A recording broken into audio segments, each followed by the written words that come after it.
ആവട്ടെ. മോളെ, ഇതൊക്കെ എന്താ? ഇതൊക്കെ ഇഷ്ടപ്പെട്ട സാധനങ്ങളല്ലേ? അതെ, ഇതെല്ലാം ഞാൻ ദേവിയോട് ആവശ്യപ്പെട്ടതല്ലേ? അതെ, ഇതൊക്കെ ആ ദേവി തന്നെ വാങ്ങിച്ചു തന്നതാ. ഇത് ഈ പുത്രിയെ ഏൽപ്പിച്ചു. അതെന്താ ഇതിനിടയ്ക്ക് ഒരു മീഡിയേറ്റർ? അമ്മ തരേണ്ട സാധനങ്ങൾ ഈ മകള് തന്നു. രണ്ടിനും വ്യത്യാസമുണ്ട്. പിന്നെ ഇവിടെ ചെറിയൊരു പ്രശ്നം.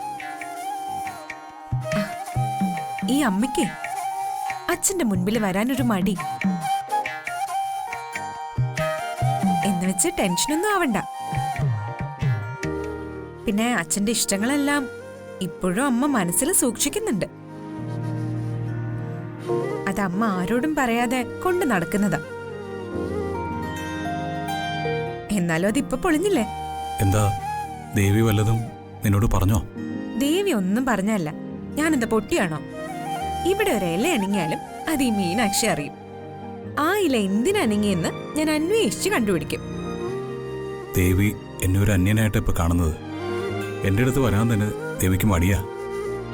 അച്ഛനെന്താ ഈ 18ാം നൂറ്റാണ്ടിലെ കാമുകന്മാരെ പോലെ?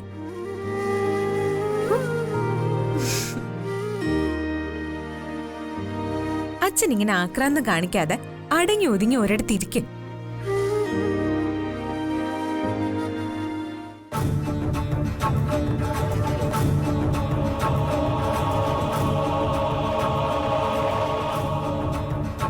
അമ്മയുടെ മനസ്സിൽ അച്ഛനോട് ദേഷ്യമൊക്കെ കാണും.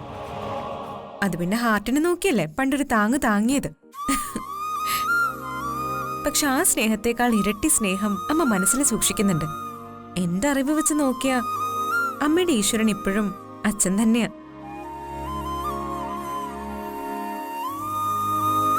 അമ്മയ്ക്ക് അച്ഛനോടുള്ള ആ ഇഷ്ടം അച്ഛൻ തന്നെ അമ്മയെ കൊണ്ട് തുറന്ന് പറയിപ്പിക്കണം. അല്ല മോളെ, ദേവി എന്നെ കാണുന്നത് ഒരു ഫ്രണ്ടിനെ പോലെയാ. അതൊക്കെ ചുമ്മാ. നന്ദിനി ദേവി തള്ളുന്ന തള്ളല്ലേ അച്ഛാ, വിട്ടുകളാ. മനുഷ്യന്റെ മനസ്സിൽ കയറിയൊന്ന് പരിശോധിക്കണം എന്തൊക്കെയാ അതിനകത്തുള്ളതെന്ന്.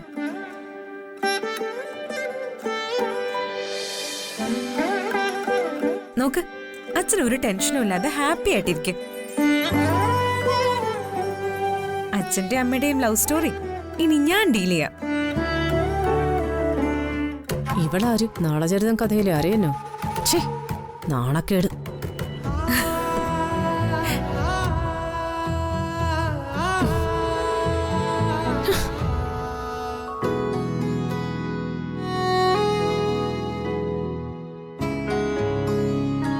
ഒരു ശാന്തിമന്ദിരമായിരുന്നു മുമ്പ് ഈ ചെമ്പകമംഗലം. ശുദ്ധവായു ശ്വസിച്ച് പടിഞ്ഞാറൻ കാറ്റേറ്റ് മുറ്റത്ത് ചാരുകസേരയിട്ടിരുന്നാൽ എന്തൊരു സ്വസ്ഥതയായിരുന്നു. ഇപ്പോൾ മലിനവായുവാണ്. കലിയുഗകാലത്തെ മനുഷ്യരുടെ പരസ്പരമുള്ള ഒരുമാതിരി പോർവിളികളും. കാലമൊക്കെ അങ്ങ് വല്ലാതെ മാറിപ്പോയി കൈമളേട്ടാ.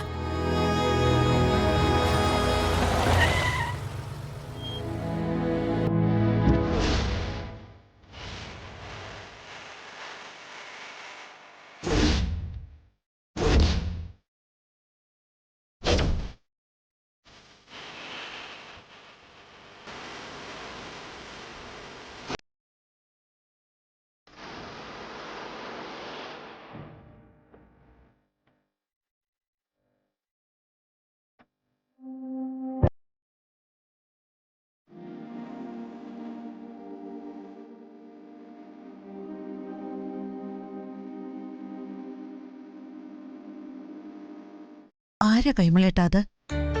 ആർക്കറിയാം, ഏതൊരു വലിയ ബിസിനസ്സുകാരാണെന്ന് തോന്നുന്നു.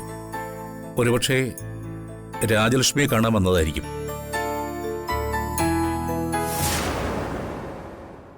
നമസ്കാരം. നമസ്കാരമുണ്ട്. ചെമ്പകമംഗലത്തെ രാജലക്ഷ്മി അമ്മ? അത് ഞാനാ. ഇത് കൈമൾ സാർ. അതെ, ഞാൻ ഗിരീഷ് നമ്പ്യാർ. താമസമൊക്കെ പാലക്കാടാ, പക്ഷേ ബിസിനസ് ഇവിടെയാ. നമുക്കിരുന്ന് സംസാരിക്കാം. Thank you.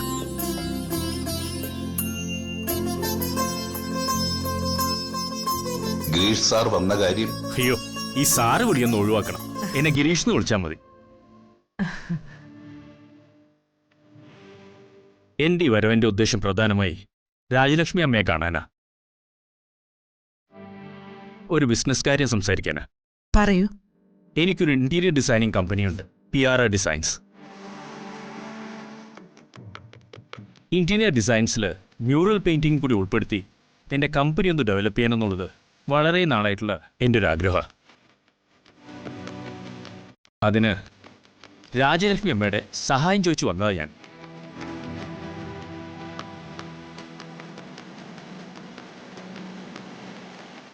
രാജലക്ഷ്മി അമ്മയെക്കുറിച്ചും അമ്മ ചെയ്യുന്ന ഈ അനുഷ്ഠാന ചിത്രരചനയെക്കുറിച്ചൊക്കെ ഞാൻ ധാരാളം കേട്ടിട്ടുണ്ട്. പല പ്രസിദ്ധീകരണങ്ങളിലും അതിനെക്കുറിച്ച് വന്നിട്ടുള്ള ഫീച്ചേഴ്സും റിപ്പോർട്ടൊക്കെ ഞാൻ വായിച്ചിട്ടുണ്ട്.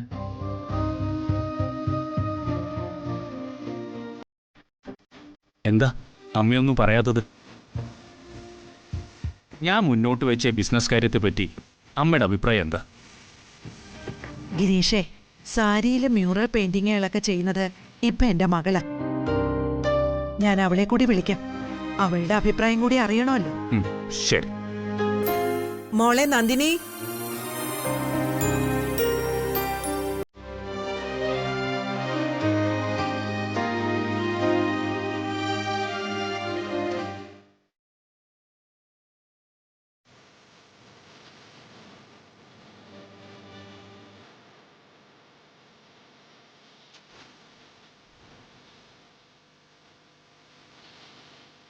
മോളെ, ഇത് മിസ്റ്റർ ഗിരീഷ് നമ്പ്യാർ.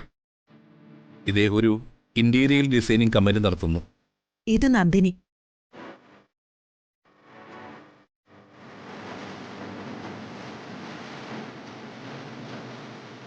നന്ദിനിയില്ലേ? മുമ്പ് എവിടെയോ വെച്ച് കണ്ട പരിചയം പോലെ. സാറിനെ ഞാനും അവിടെ കണ്ട പോലെ തോന്നുന്നു. ആരും സ്വന്തക്കാരില്ലാത്ത ഒരാളായതുകൊണ്ട് ഒന്നുമില്ലായ്മയിൽ നിന്ന് പടിപടിയായി ഉയർന്ന് ഈ ബിസിനസ് സാമ്രാജ്യം കെട്ടിപ്പണിതത്. സ്വന്തക്കാരും ഇല്ലെന്ന് പറഞ്ഞാ? യെസ്, അത് തന്നെ. ഞാനൊരു അനാഥന. എനിക്ക് അച്ഛനോ അമ്മയോ ബന്ധുക്കളോ ആരുമില്ല. ഒരു അനാഥാലയത്തിലാണ് ഞാൻ വളർന്നത്.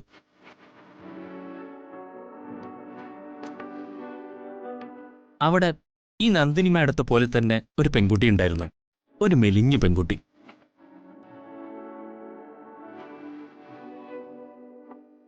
ആശ്രയ ഓർഫനേജ്. അതെ.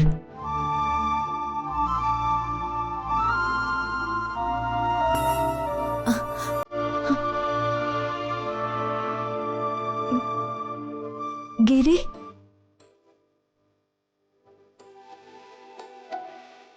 അതെ, ഗിരി തന്നെ.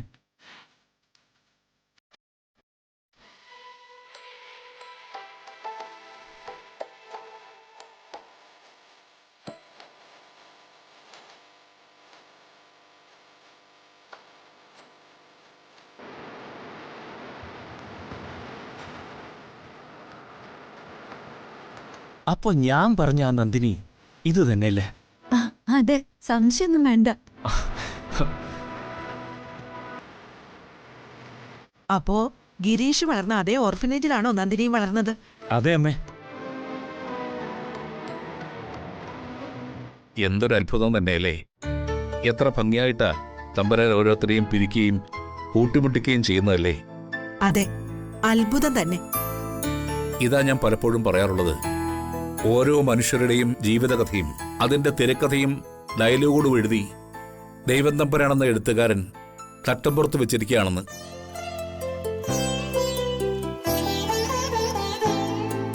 അന്നേ ഗിരീഷ് ഒരു നൂല് പോലെ എഴുതുന്നത്. നന്ദിനി ഒരാളുടെ മുഖത്ത് നോക്കുന്നതോ ആരോടെങ്കിലും സംസാരിക്കുന്നതോ ഞാൻ കണ്ടിട്ടില്ല. ഇപ്പൊ എത്ര മാറിപ്പോയി.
എന്തോ വല്ലാത്തൊരു അടുപ്പമുള്ളതുപോലെ.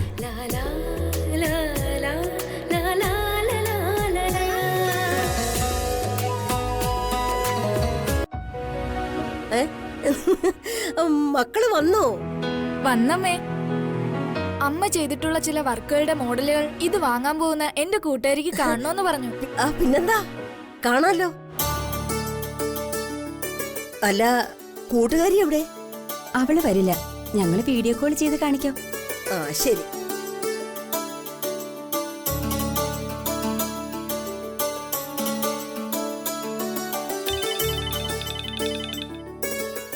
ഹലോ മീനാക്ഷി, ദാ മണിയമ്മ.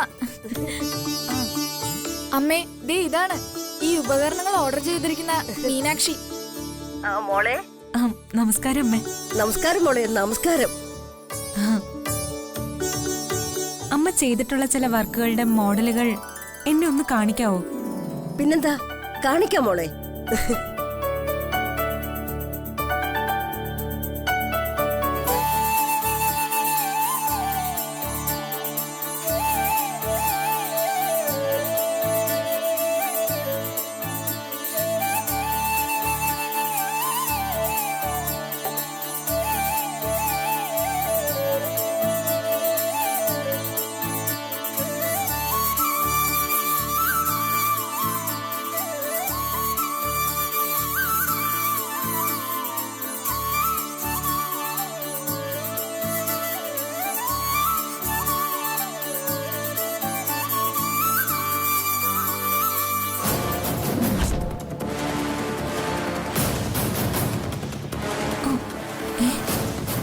പോയവള് മൈഥിലി പോലുണ്ടല്ലോ. അമ്മേ, അതാരാ അമ്മേ? അവിടെ വേറൊരു പെൺകുട്ടിയെ കണ്ടല്ലോ. ഓ, അതാണോ? അതെന്റെ മോളാ. മോളോ? മോളുടെ പേരെന്താ അമ്മേ? അത് മോളുടെ പേര്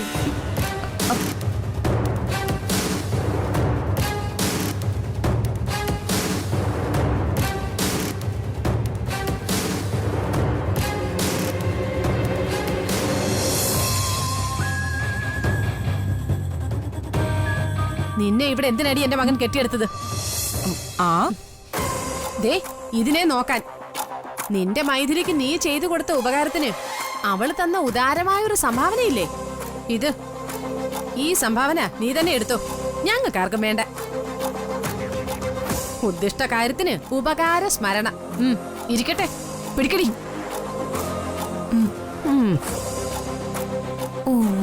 മോശം. എന്റെ പൊന്നേ, എനിക്ക് ദൈവം തന്ന നിധിയല്ലേ നീ.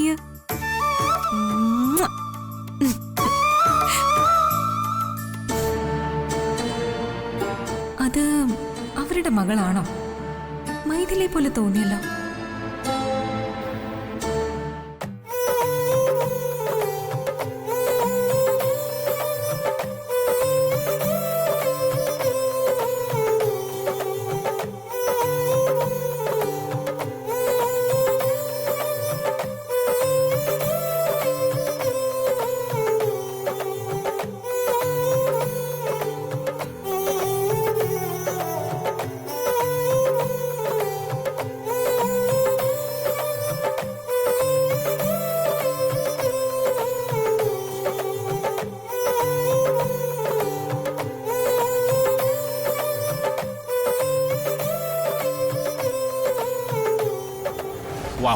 സൂപ്പർ. ഇതെല്ലാം നന്ദിനി ചെയ്ത പെയിന്റിങ്സ് അല്ലേ? അല്ല ഗിരി, ഇതെല്ലാം അമ്മ ചെയ്തയാ. എന്നോട് അമിത വിനയം കാണിക്കണ്ട, നുണയും പറയണ്ട. ഇവിടുത്തെ അമ്മ പറഞ്ഞല്ലോ മ്യൂറൽ പെയിന്റിങ്സ് എല്ലാം ചെയ്യുന്നത് നന്ദിനിയാണെന്ന്. ചെയ്തിട്ടില്ലെന്ന് ഞാൻ പറയുന്നില്ല, ഇതെല്ലാം അമ്മ എന്നെ പഠിപ്പിച്ചതാ. ആ, അമ്മ ലെജൻഡാ, അത് ഞാൻ സമ്മതിച്ചു. കേരളത്തിലുള്ള എല്ലാവരും അത് അംഗീകരിച്ചതുമാണ്. പക്ഷേ ഒരാൾ പഠിപ്പിച്ചു തന്നാ പഠിക്കാൻ പറ്റുന്നതാണോ ആർട്ട്?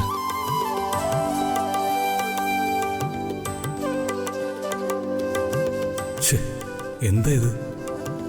മനസ്സിന് ആവശ്യമില്ലാത്തൊരു tension. You are really creative Nandini. ചിത്രകല എന്ന് പറയുന്നത് ജന്മസിദ്ധമായി കിട്ടുന്ന ഒരു കഴിവ, സർഗസിദ്ധി, പ്രതിഭ. മൈക്കൽ ആഞ്ചലോന്റെയും വാൻഗോഗിന്റെയൊക്കെ പെയിന്റിങ്സ് കണ്ട സ്തബ്ധരായി നിൽക്കും, പിന്നെ നമിക്കും. അന്ന് അനാഥാലയത്തിൽ കണ്ട ആ പാവം പെൺകുട്ടി ഇത്രയും വലിയൊരു പ്രതിഭാശാലിയാവുമെന്ന് ആരെങ്കിലും അറിഞ്ഞോ? അയ്യോ, അങ്ങനൊന്നും പുകഴ്ത്തല്ലേ ഗിരീഷ്. ഞാൻ തലകുനിഞ്ഞ് ചെറുതായി പോവും.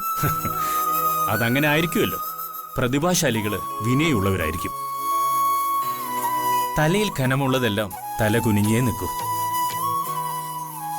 ശ്രദ്ധിച്ചിട്ടില്ലേ? വയലുകളില് നെല്ലും പതിരുമുണ്ട്. വിളഞ്ഞ നെൽക്കതിരുകള് തല കുമ്പിട്ട് നിൽക്കും. ഒന്നുമില്ലാത്ത പതിരുകള് തല ഉയർത്തി നിൽക്കും. ദേവി ആരോടും ഇങ്ങനെ അടുത്തിടപഴകി സംസാരിച്ചിട്ടില്ലല്ലോ. ഇതെന്താ കാര്യം? എന്തായാലും ഞാനൊരു ഭാഗ്യവാനാ.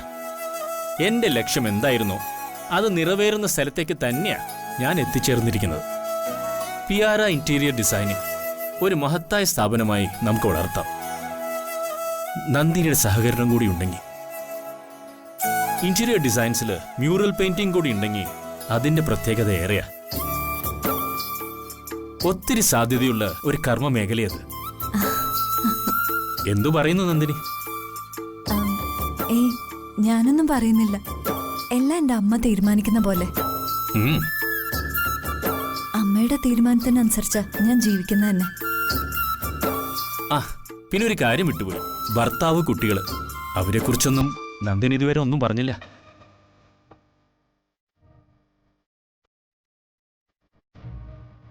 എന്താ നന്ദിനി ഒന്നും മിണ്ടാത്തത്?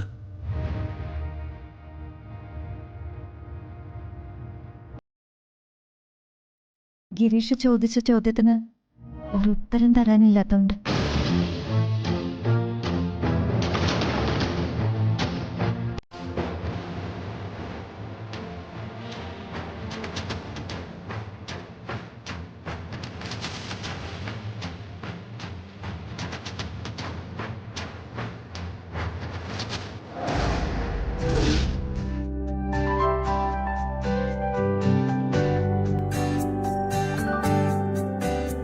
എന്തായി മോനെ, നന്ദിനി ചെയ്ത വർക്കുകളൊക്കെ കണ്ടോ? എന്താ അമ്മ ഇങ്ങനെയൊക്കെ ചോദിക്കുന്ന? അമ്മ പറഞ്ഞു തരാതെ ഞാൻ എന്തെങ്കിലും വർക്ക് ചെയ്തിട്ടുണ്ടോ? ഗിരീഷേ, തെറ്റിദ്ധരിക്കണ്ട. വാസ്തവത്തിൽ ഈ അമ്മ ഈ മകളുടെ ചിത്രകലാധ്യാപികയാണ്. പക്ഷേ മകൾക്ക് കഴിവില്ലെങ്കിൽ അമ്മ പഠിപ്പിച്ചു കൊടുത്താലും വരയ്ക്കാനൊക്കുവോ? ഇക്കാര്യം തൊട്ടു മുമ്പ് ഞാൻ നന്ദിനിയോട് പറഞ്ഞതേയുള്ളൂ. കലയും സംഗീതവും സാഹിത്യവും ചിത്രരചനയും ഒക്കെ സരസ്വതി വരം കിട്ടിയവർക്കുള്ളതാ.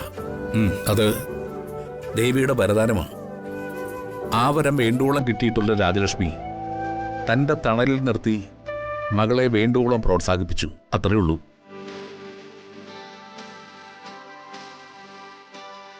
പെരുന്തച്ചൻ കോംപ്ലക്സ് എന്ന് പറയുന്ന പോലെ രാജലക്ഷ്മി കോംപ്ലക്സ് ഉണ്ടാകുമെന്ന് ഞാൻ സംശയിച്ചു. ഏയ് ഇല്ല.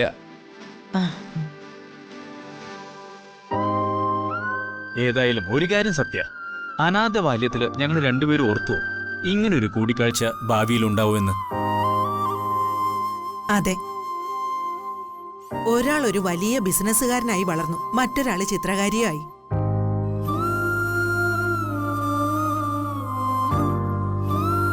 അപ്പൊ ഇനി നമുക്ക് കാര്യത്തിലേക്ക് കിടക്കാം. ഞാൻ ആദ്യം പറഞ്ഞ ബിസിനസ്സില് അമ്മയും നന്ദിനിയും എന്നോടൊപ്പം ചേരുന്നോ? ആ, പറഞ്ഞതിലൊരു വാക്ക് തെറ്റി. ഈ ബിസിനസ് നമുക്ക് ഒരുമിച്ച് മുന്നോട്ട് കൊണ്ടുപോവാ. മംഗല്യപ്പുടവയിൽ മ്യൂറൽ പെയിന്റിംഗ് ചെയ്ത് മഹാലക്ഷ്മിയുടെ അനുഗ്രഹത്തോടെ കല്യാണ പെണ്ണിന് കൊടുക്കുന്നത് എനിക്കൊരു ബിസിനസ് ആയിരുന്നില്ല. പക്ഷേ പിന്നീട് അതൊരു ബിസിനസ്സായി. പിന്നെ എല്ലാവർക്കും ജീവിക്കണ്ടേ? ഏതായാലും ഇന്നൊരു ദൈവാധീനമുള്ള ദിവസമാ. ഈ ബിസിനസ്സില് ഞങ്ങൾ ഗിരീഷിനൊപ്പം ചേരാമെന്ന് വാക്ക് തരുന്നു.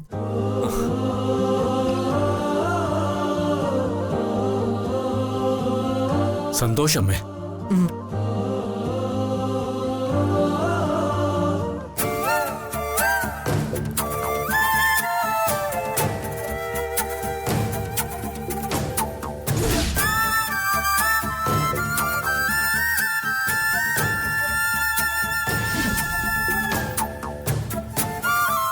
ഈ അമ്മ ഇതെവിടെ പോയി? കാണുന്നില്ലല്ലോ.